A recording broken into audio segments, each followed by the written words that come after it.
Me llamo Selene Rosenthal. Tengo 32 años, y el día de mi cumpleaños fue la noche en que por fin entendí por qué el amor en mi familia siempre se sentía como una deuda que nunca podía terminar de pagar. Pasó en un comedor privado, frente a personas que habían ido a celebrarme, no a usarme, no a corregirme, no a recordarme lo que debía. El pastel acababa de llegar. Alguien estaba a punto de encender las velas. Entonces, una silla se movió de golpe, y el ambiente cambió antes de que alguien entendiera por qué. La persona que debía protegerme se levantó, miró alrededor como si fuera a dar un brindis, pero en lugar de eso, convirtió mi cumpleaños en una confesión. Su voz se alzó sobre la mesa. Mereces saberlo. Nunca te quisimos. Nadie se movió. Un tenedor se quedó a medio camino hacia un plato. Una risa se apagó en la garganta de alguien. Luego, la persona a su lado evitó mirarme y dijo en voz baja. Debiste darte cuenta hace años. Todas las caras se voltearon hacia mí. Amigos, compañeros de trabajo, gente que conocía la versión de mí que trabaja duro, cumple lo que promete, resuelve problemas y nunca deja ver lo cansada que está. Por un segundo, todos esperaban que yo me rompiera. Pero pasó algo raro. No me quebré. Por fin entendí. Cada cena fría, cada favor que se volvió mi responsabilidad, cada vez que solo me tomaban en cuenta cuando algo necesitaba arreglo, todo empezó a tener sentido. Me levanté, sonreí y dije. Eso explica todo. Tomé mi abrigo y me fui antes de que alguien pudiera convertir mi dolor en una discusión familiar. A la mañana siguiente, mi teléfono tenía 88 llamadas perdidas y 36 mensajes. Demasiado tarde. Para entonces, no solo habían perdido a su hija, habían perdido a la persona que, en silencio, mantenía todo su mundo en orden. Antes de contarte qué pasó después, dime cómo está el clima donde estás. ¿Va con tu estado de ánimo hoy? Porque esta historia empieza con un cumpleaños, pero termina con una lección que algunas personas solo aprenden cuando lo pierden todo. 9 meses antes de esa cena, mi vida en Savannah, Georgia, parecía tranquila por fuera, lo suficiente como para engañar a cualquiera. Vivía sola en un departamento de una habitación, arriba de una panadería tranquila en el lado este de la ciudad. Trabajaba como gerente senior de riesgos y contratos para un grupo de hoteles de lujo. Pagaba mis cuentas a tiempo, tenía mi agenda bien organizada y tenía ese tipo de trabajo que la gente llama estable cuando no entiende la presión que implica. Mi trabajo no era glamoroso, pero era importante. Revisaba contratos con proveedores, seguros, responsabilidades de eventos, cláusulas de cancelación, reportes de riesgo de propiedades, requisitos de seguridad contra incendios, permisos para alcohol. Y toda esa letra chiquita que solo se vuelve interesante cuando alguien pierde dinero. Era buena detectando problemas desde temprano. Podía ver un contrato y notar de inmediato donde una empresa se estaba exponiendo. Podía leer un correo de un proveedor y saber si era un malentendido, un retraso, o el inicio de una demanda. Esa habilidad me hacía valiosa en el trabajo. En casa, me hacía conveniente. Mi papá, Malcolm Rosenthal, tenía un pequeño lugar para bodas y eventos a las afueras de Savannah llamado Magnolia Row Events. A él le encantaba decirle a la gente que era un negocio familiar, aunque la parte familiar casi siempre significaba que todos sonreían para las fotos mientras yo me quedaba hasta tarde arreglando los problemas de verdad. Mi mamá, Teresa Rosenthal, se encargaba de la imagen pública. Elegía las flores, saludaba a las novias, escribía mensajes bonitos en redes y hacía que todo sonara más suave de lo que realmente era. Mi hermano menor, Dean Rosenthal, tenía 27 años y ayudaba con los clientes. Eso básicamente quería decir que usaba zapatos elegantes, caía bien a las parejas nerviosas durante los recorridos, y desaparecía en cuanto algo requería una hoja de cálculo, una llamada o hacerse responsable. Yo no estaba en la nómina. No tenía ningún título ahí. Pero de alguna forma, todos los problemas difíciles de Magnolia Row terminaban llegando a mí. Una novia quería cancelar y exigía que le devolvieran el depósito. Mi papá me mandaba el contrato y escribía, revísalo cuando tengas un momento. Un proveedor cambiaba su seguro y olvidaba poner bien el nombre del lugar. Mi mamá me llamaba a la hora de la comida y decía, tú entiendes esto más rápido que nosotros. Dean prometía un descuento sin revisar números, Y luego me escribía a las 11 de la noche preguntando si podía arreglar el texto. Siempre había una razón. Siempre era urgente. Y siempre estaba la misma idea detrás de todo. Selene lo va a arreglar. Al principio me decía que ayudar era normal. Las familias se ayudan. Tal vez mi papá era de otra época. Tal vez mi mamá de verdad pensaba que eran favores pequeños. Tal vez Dean iba a madurar con el tiempo. Esa era la historia que me repetía, porque hacía que todo sonara menos humillante. Pero la verdad era otra. Mi familia había construido un negocio con mi trabajo sin pagar, y lo llamaban amor, porque amor suena mejor que dependencia. Si había que renovar un permiso de alcohol, yo me enteraba antes que mi papá. Si había que pelear un pago con un proveedor, yo escribía el correo. Si una pareja amenazaba con dejar una mala reseña, yo redactaba la respuesta que luego mi mamá enviaba como si fuera suya. Si Dean olvidaba subir un documento firmado, yo lo encontraba y evitaba que quedara mal. Cada tarea parecía pequeña.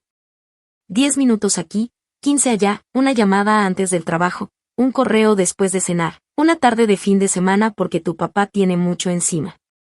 El problema de ser útil es que la gente casi nunca nota cuando esa utilidad se convierte en cansancio. Solo notan cuando dejas de hacerlo. Para la primavera, yo trabajaba entre 45 y 50 horas a la semana en mi empleo real, y en las noches mantenía un negocio que no era mío. Para unos padres que me agradecían con el mismo tono que usa la gente cuando por fin sirve la impresora. Malcolm nunca me felicitaba como hija. Felicitaba mi precisión.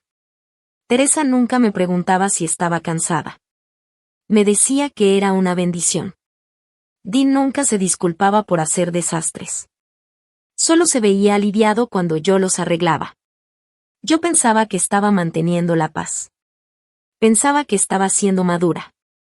Lo que no entendía todavía, es que una paz construida sobre el silencio de una sola persona no es paz. Es un sistema.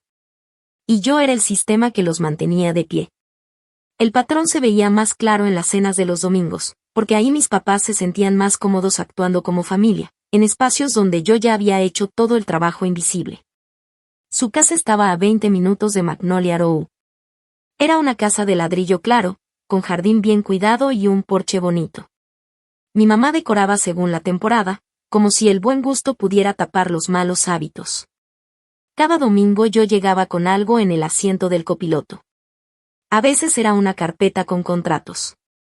A veces una factura impresa que mi papá decía que no entendía.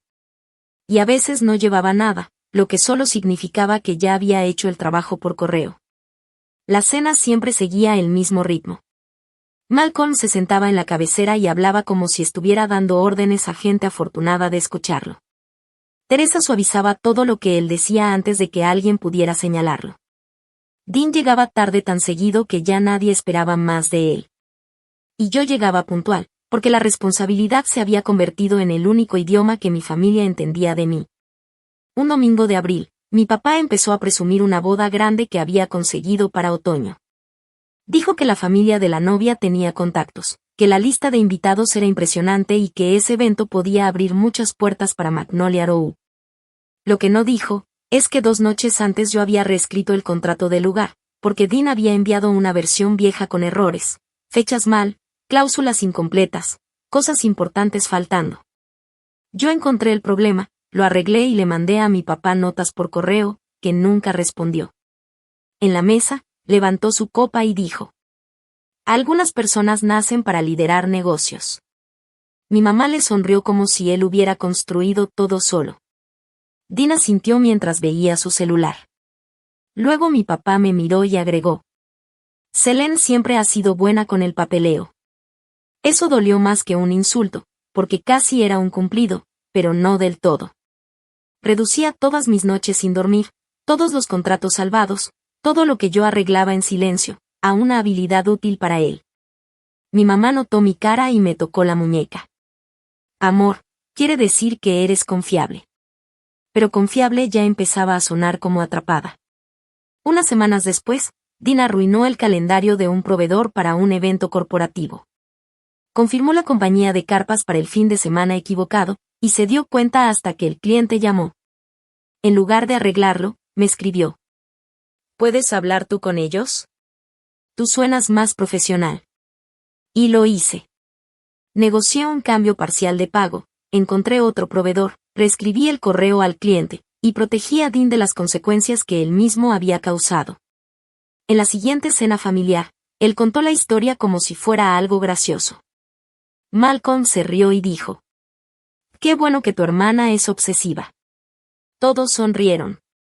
Yo también, porque a veces sonreír es la forma que tiene el cuerpo de ocultar que quiere irse. La única persona que no veía esto como algo normal era Kira Lawson.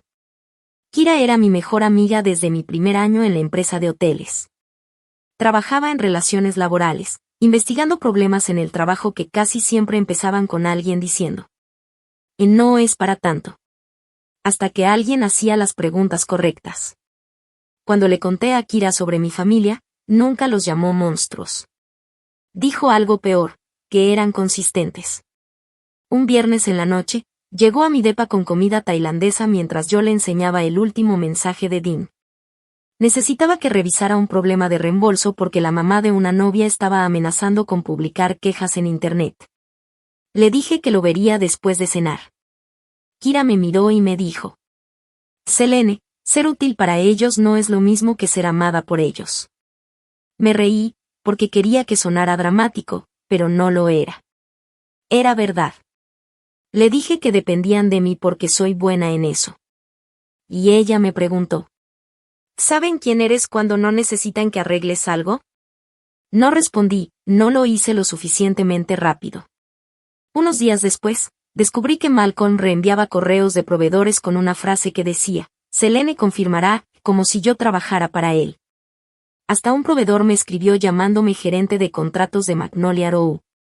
Me quedé viendo ese correo, dándome cuenta de algo: mi nombre estaba sosteniendo un negocio que no era mío, protegiendo personas que nunca admitirían que necesitaban protección. Por primera vez, me pregunté qué pasaría si simplemente me apartaba. La idea me dio miedo. Y luego, poco a poco, empezó a sentirse como aire. El día en que todo cambió se suponía que iba a ser uno de los más importantes de mi carrera. Mi empresa llevaba meses preparando un análisis de riesgos para varios hoteles en el sureste, y me habían elegido para presentar la parte sobre responsabilidad en eventos y riesgos con proveedores. En mi mundo, eso era importante. Everett K., nuestro vicepresidente de operaciones, iba a estar ahí. No era alguien cálido, pero era justo, directo, y respetaba a la gente que entendía cómo funcionan los sistemas. Desde hacía semanas dejaba caer pistas de que la empresa iba a crear un nuevo puesto como director regional en Raleigh. Más autoridad, mejor sueldo, y la oportunidad de crear reglas, no solo seguirlas. Yo lo quería mucho. Aunque querer cosas para mí todavía se sentía raro, como si fuera egoísta, como si tuviera que esconder mis ambiciones de personas que preferían que yo solo fuera útil y disponible. Esa mañana llegué temprano, usando un vestido azul marino que, según Kira, me hacía ver como alguien que aprueba presupuestos sin pedir permiso. Llevaba mis notas impresas, las diapositivas listas y todo memorizado. La reunión empezó a las 9. Para las 9:20, ya estaba en ritmo. Expliqué cómo un hotel se había expuesto por contratos mal redactados, y cómo otro había reducido riesgos mejorando su documentación. Everett me hizo 2 preguntas, y respondí sin mirar mis notas. Por una vez, me sentí vista por las razones correctas. Entonces, mi celular se encendió sobre la mesa. Malcolm. Lo ignoré. 1 minuto después, Teresa. Bajé la pantalla. Luego Dean. Luego Malcolm otra vez. Seguí hablando, pero mi atención ya estaba dividida. Años de costumbre me habían enseñado que cuando mi familia entraba en modo urgente, yo tenía que responder. Llegó otro mensaje de Dean. Papá dice que esto es serio. Hoy vence lo del permiso de alcohol. Si no lo arreglas, perdemos 2 bodas.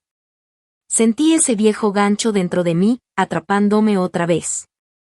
Yo ya sabía que la renovación del permiso de Magnolia Row tenía un problema con el seguro, porque se lo había advertido a mi papá 2 veces. Le hice una lista, le expliqué la fecha límite y marqué el certificado que faltaba. Pero saber eso no evitó que mi cuerpo reaccionara como si su crisis fuera mi emergencia. Miré a Everett, le dije que necesitaba 2 minutos y salí al pasillo. 2 minutos se volvieron 22. Mi papá contestó con irritación, no con miedo. Dijo que la oficina de la ciudad no podía procesar el trámite porque el seguro no tenía la cobertura correcta para el evento. Yo le recordé que eso se lo había explicado la semana pasada. Él respondió: no es momento para tus actitudes. Y atrás escuchaba a mi mamá: solo ayúdalo, Selene. Entonces hice lo de siempre. Llamé al broker, llamé a la oficina de licencias, encontré el documento correcto en un correo que mi papá ni siquiera había abierto, lo reenvié, confirmé que lo recibieran y mandé instrucciones paso a paso. Las mismas que después ellos actuarían como si fueran muy fáciles. Cuando regresé a la sala de juntas, mi parte ya había terminado. Everett me miró. No enojado, pero sí con una decepción profesional. Después de la reunión me pidió que me quedara. Cerró su laptop y me dijo: eres de las mentes más fuertes en riesgos que tenemos, Selene, pero el liderazgo necesita presencia, especialmente cuando la gente cuenta contigo. No fue cruel. Y eso fue lo peor. Él no sabía que la llamada venía de personas que ignoran el trabajo hasta que se convierte en crisis. Solo sabía que yo había salido en el momento equivocado. 2 semanas después, el puesto en Raleigh se lo dieron a alguien más. Everett me dijo que me habían considerado seriamente, pero que la empresa necesitaba a alguien completamente disponible durante transiciones críticas. Asentí, le di las gracias y me fui a mi coche. Algo dentro de mí estaba tan quieto que ya no era tristeza. Esa noche, cuando se lo conté a Kira, dejó que el silencio hiciera su trabajo. Luego me preguntó: ¿cómo se vería tu vida si dejaras de permitir que ellos entren a todos tus espacios importantes contigo? Quise decir que no sabía, pero sí sabía. Se vería con el teléfono boca abajo. Se vería con deadlines que solo fueran míos. Se vería con un trabajo que no pierdo porque alguien más no quiso leer un correo. Antes de dormir, abrí mi laptop y actualicé mi currículum por primera vez en 3 años. Busqué trabajos en Raleigh, Charlotte, Atlanta, Charleston. No le dije a mi familia. No pedí permiso. Por primera vez, la primera persona que planeaba rescatar era yo. Después de eso, cada llamada de mi familia sonaba diferente, porque yo ya no escuchaba como la misma persona. A veces contestaba, pero más tarde. A veces ayudaba, pero empecé a mandar instrucciones por escrito en lugar de resolver todo en el momento. Malcolm fue el primero en notarlo. El control siempre nota la distancia antes de entender las consecuencias. Me preguntó por qué sonaba distraída. Le dije que estaba ocupada. Y él respondió: siempre has estado ocupada. Eso nunca te detuvo antes. Lo dijo como crítica, pero yo escuché la confesión escondida. Mi disponibilidad ya no era algo que él veía como ayuda. Era algo que él creía que le pertenecía. Teresa tomó el camino más suave. Empezó a mandarme mensajes con emojis tiernos y frases como: tu papá está muy estresado o Dean está intentando, amor, pero se sobrepasa. En mi familia, el estrés de todos era real, menos el mío. Dean seguía mandándome capturas de problemas que podía resolver con una sola llamada. Yo empecé a responderle con nombres de profesionales: abogado, contador, broker de seguros, oficina de licencias. Una vez me contestó: ¿por qué estás actuando como una extraña? Me quedé viendo esa frase, porque sin querer decía la verdad mejor de lo que él pensaba. Una hija con límites sí se ve como una extraña. Mientras tanto, mis entrevistas avanzaban rápido. Una empresa de desarrollo hotelero en Raleigh necesitaba a una directora de riesgo contractual, alguien que manejara acuerdos de propiedades nuevas, responsabilidad de eventos, cumplimiento de proveedores y documentos de adquisición. Era exactamente lo que yo había hecho por años, solo que ahora alguien quería pagarme por eso y llamarlo liderazgo. La primera entrevista salió bien. La segunda, aún mejor. La tercera incluyó un caso que resolví en la mitad del tiempo esperado. Cuando llegó la oferta, la leí en mi mesa de cocina con las manos alrededor de una taza de café que ni siquiera había tomado. El salario era mejor de lo que esperaba. La mudanza era rápida, pero posible. Y el título cambió algo dentro de mí. Directora. No ayudante. No la confiable. No la que arregla todo en la familia. Directora. Acepté antes de que el miedo me convenciera de lo contrario. Después encontré un departamento de una recámara en Raleigh, firmé el contrato en línea y me quedé sentada en silencio. Esperaba que llegara la culpa como una tormenta. Pero no llegó. Solo había silencio. Mi cumpleaños era en 3 semanas y ya había planeado una cena pequeña en Savannah. Pero después de la oferta, esa cena se convirtió en una despedida. Aunque nadie lo sabía. Reservé un salón privado en un restaurante en la azotea con vista al río. Invité a Kira, a algunos compañeros del trabajo, 2 amigos de la empresa hotelera y a Everett, porque él había recomendado mi nombre para el contacto en Raleigh después de que el puesto interno no se concretó. Ese era el tipo de ayuda que apenas estaba aprendiendo a aceptar, ayuda sin gancho escondido. También invité a Malcolm, Teresa y Dean. Kira me preguntó por qué. Estábamos en mi departamento, rodeadas de cajas de mudanza. Le dije. Porque si no los invito, van a inventar su propia historia. Van a decir que fui fría, desagradecida, dramática. Ella me miró. ¿Y la verdadera razón? Me quedé en silencio un segundo, y lo dije. Quiero que me vean en un lugar que ya no les pertenece. Mi papá llamó 2 días después de recibir la invitación. Lo primero que preguntó fue quién iba a estar. No preguntó si estaba emocionada. No preguntó qué quería. Solo, quién iba a estar. Le dije que amigos y gente del trabajo. Preguntó si habría discursos. Le dije que era una cena, no un evento. Teresa después ofreció llevar flores, diciendo que quería hacer el lugar más personal. Le dije que todo ya estaba resuelto. Dean preguntó si podía invitar a una pareja que estaba tratando de impresionar para Magnolia Row. Yo dije que no. La palabra se sintió rara, y luego poderosa. 2 días antes de la cena, Malcolm me llamó por el tema de la auditoría anual de seguros del lugar. Le recordé que ya le había enviado una lista de verificación y que podía contratar a un consultor. Él se rió y dijo. No finjas que no te gusta que te necesiten, Selene. No discutí. Solo respondí.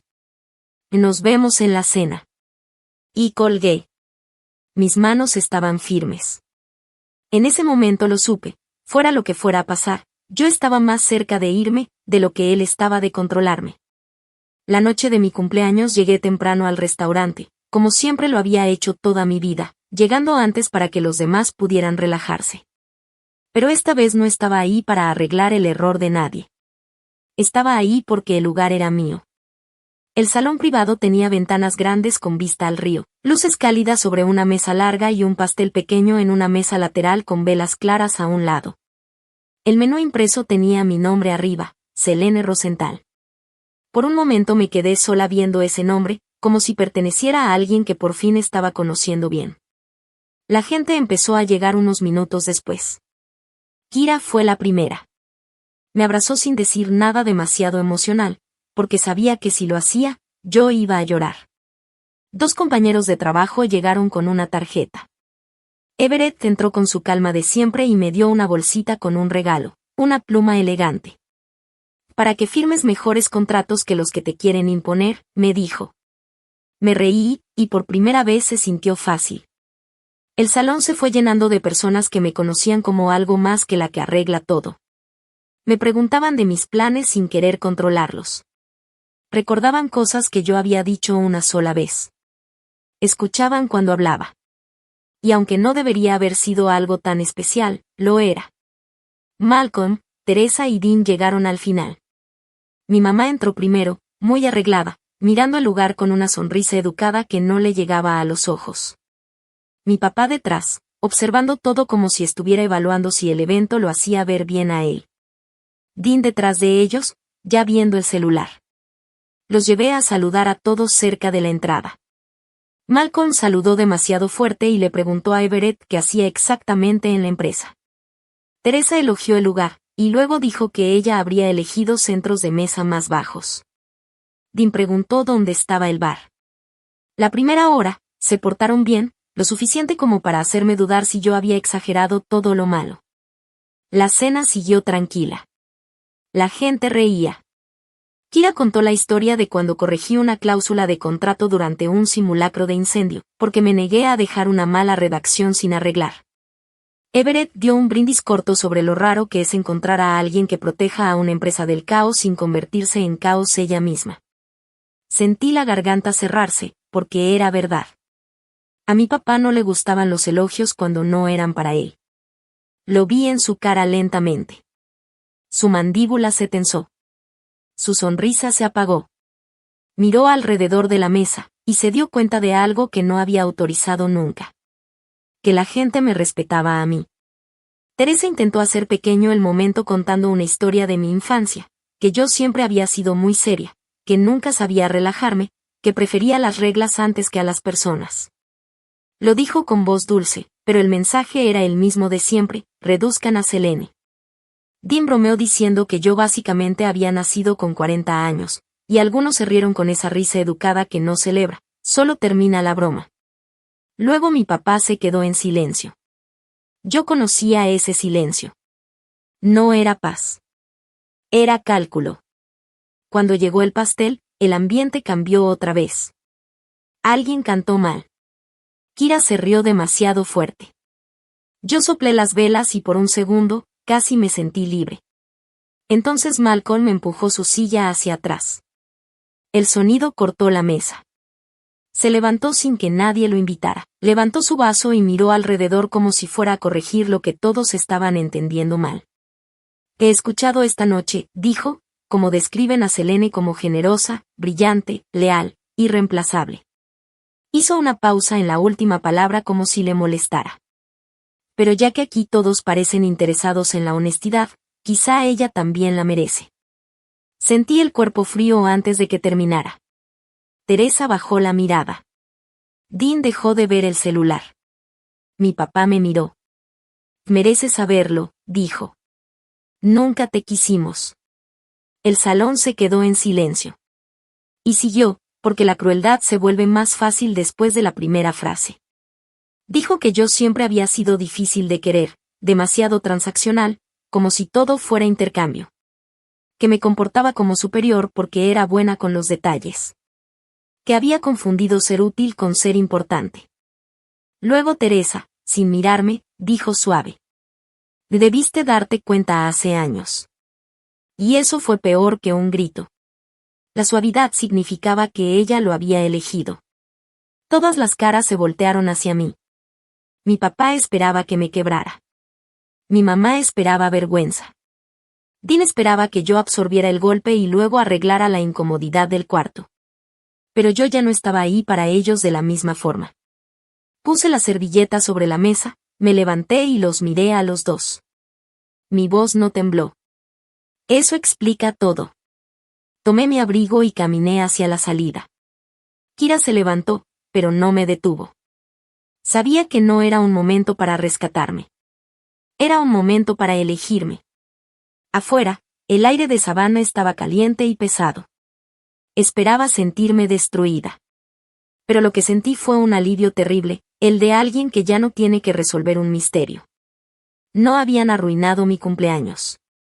Habían terminado con la última mentira que me mantenía ahí. Esa noche me quedé en el departamento de Kira. Abrió la puerta antes de que terminara de tocar, me jaló hacia adentro y no me pidió explicaciones. Dormí mal en su sillón, despertándome cada hora con la sensación extraña de que algo enorme había pasado, y yo no lo había deshecho. En la mañana, mi celular parecía una alarma. 88 llamadas perdidas, 36 mensajes, algunos de Malcolm, otros de Teresa, demasiados de Dean, y varios de familiares que ya habían escuchado una versión del cuento donde yo probablemente sonaba inestable. No los abrí de inmediato. Kira hizo café y se sentó conmigo mientras poníamos un mensaje en altavoz. La voz de Malcolm salió firme, controlada, y nada arrepentida. Él dijo: te saliste y avergonzaste a esta familia frente a desconocidos. Tenemos que hablar antes de que esto empeore. Y eso me dijo todo. No le preocupaba lo que había dicho. Le preocupaba quién lo había escuchado. El mensaje de Teresa llegó después. Lloraba, pero incluso sus lágrimas tenían intención. Decía que la noche había sido emocional, que mi papá estaba bajo presión, que yo sabía lo importante que era el negocio para todos, y que no se debían tomar decisiones permanentes después de malentendidos dolorosos. Malentendidos. Esa fue la palabra que eligió para una frase que ninguna hija debería escuchar. Dean mandó 6 mensajes antes del mediodía. El primero, ¿estás bien? El segundo, mamá está histérica. El tercero, papá necesita el acceso del seguro. El cuarto, en serio, Selene, no es momento de castigar a todos. Ese último lo leí más tiempo. Porque aún después de todo, ellos seguían pensando que la emergencia real era que yo dejara de funcionar. A mediodía abrí la computadora y escribí un solo correo. Corto. Claro. Frío. Le dije a Malcolm, Teresa y Dean que, a partir de ese momento, ya no iba a revisar, redactar, corregir, enviar, negociar, organizar, recuperar ni manejar ningún documento, contrato, licencia, reclamo, disputa con proveedores o problema del negocio de Magnolia Row. Les dije que hablaran con su abogado, contador, broker de seguros o consultor pagado. Y les dije algo más. Que no volvieran a usar mi nombre en asuntos del negocio. Y lo envié. Sin discurso. Sin pelea. Solo un límite por escrito. Las consecuencias no llegaron de golpe. Primero fueron silenciosas, luego más rápidas de lo que su orgullo podía manejar. El expediente del seguro que Malcolm quería que yo arreglara estaba incompleto. Mandó el certificado equivocado y se pasó la fecha de corrección. Eso retrasó la aprobación de alcohol para eventos programados. 2 parejas con paquetes de barra libre amenazaron con cancelar. Una canceló de verdad y pidió reembolso. Dean intentó resolver una llamada y prometió cosas que el contrato no permitía, creando otro problema mientras intentaba escapar del primero. Teresa quiso arreglar todo con encanto, pero el encanto no reemplaza papeles. Una organizadora de bodas que había estado en la cena de mi cumpleaños dejó de recomendar Magnolia Row. Otra proveedora escuchó lo que Malcolm había dicho y quitó el lugar de su lista. En una ciudad como Savannah, la reputación no explota. Se escurre. Para fin de mes, la gente no estaba atacando directamente a mis papás. Estaban haciendo algo peor para un negocio que vive de la imagen. Estaban dudando. Malcolm tuvo que contratar a un consultor de contratos por hora, a un precio que lo enojó muchísimo. Me llamó una vez desde un número desconocido y dijo: ¿Sabes cuánto cobran por un trabajo que tú haces en 10 minutos? No respondí. Colgué. Y eso fue lo más cerca que estuve de la venganza. No porque quisiera destruirlo, sino porque por fin estaba pagando por un trabajo que siempre había tratado como si fuera obligación de una hija. Teresa perdió su lugar en el comité de una gala de caridad de la que había estado hablando por meses. Nadie dijo que fue por mí. Dijeron que el comité quería evitar drama personal. En su mundo, eso fue aún peor. Dean, sin nadie que lo estuviera salvando todo el tiempo, tuvo que llegar temprano, contestar correos de clientes, aprender dónde estaban los archivos y aguantar el carácter de Malcolm cuando cometía errores. Durante años, él había vivido cómodamente dentro de mi capacidad de resolver todo. Sin eso, por fin se enfrentó al negocio familiar tal como siempre había sido, exigente, desordenado, sin gratitud y duro. 3 semanas después de mi cumpleaños, me mudé a Raleigh. Mi nuevo departamento era más pequeño de lo que imaginaba, pero era mío. La primera mañana ahí hice café, abrí la laptop del trabajo y solo respondí mensajes de mi nuevo empleo. Nada de emergencias del negocio, nada de contraseñas familiares, nada de mi mamá convirtiendo culpa en ternura, nada de mi papá dando órdenes disfrazadas de expectativas. Everett me escribió una vez para preguntar cómo iba la transición. Kira me mandó una foto del rincón vacío de su sala donde estaba mi bolsa de emergencia y escribió: orgullosa de ti. Ahí lloré. No porque extrañara a mi familia, sino porque por fin entendí lo pesado que era estar disponible para personas que solo te valoran cuando estás cargando algo por ellos. Meses después, Teresa mandó un correo largo. Decía que lamentaba cómo habían pasado las cosas. Malcolm agregó una sola línea al final diciendo que esperaba que entendiera que el estrés hace que la gente diga cosas que no siente. Lo leí 2 veces. Lo guardé en una carpeta. Y no respondí. Lo que pasó con mis padres no fue venganza en el sentido dramático que la gente imagina. Yo no destruí su negocio. No expuse secretos. No los atacé. Simplemente dejé de ser la estructura invisible que sostenía a personas que se negaban a amar a la persona detrás del trabajo. Y cuando me aparté, la verdad se volvió visible. La lección que me queda ahora es simple, pero me tomó 32 años entenderla. Ser necesario no es lo mismo que ser amado. Ser confiable no significa que le debas tu vida a quien solo te nota cuando deja de tener comodidad. Una familia sana no te pide que desaparezcas para que los demás estén bien. Una relación sana es de 2 lados, responsabilidad, respeto y cuidado mutuo. No convierte a una persona en herramienta y le llama amor. La educación no siempre se aprende en la escuela. A veces, la lección más importante llega cuando te das cuenta de que tu valor nunca debió ser negociado en una mesa familiar. Si alguna vez te han tratado como el que resuelve todo en vez de como persona, dime qué parte de esta historia te pegó más.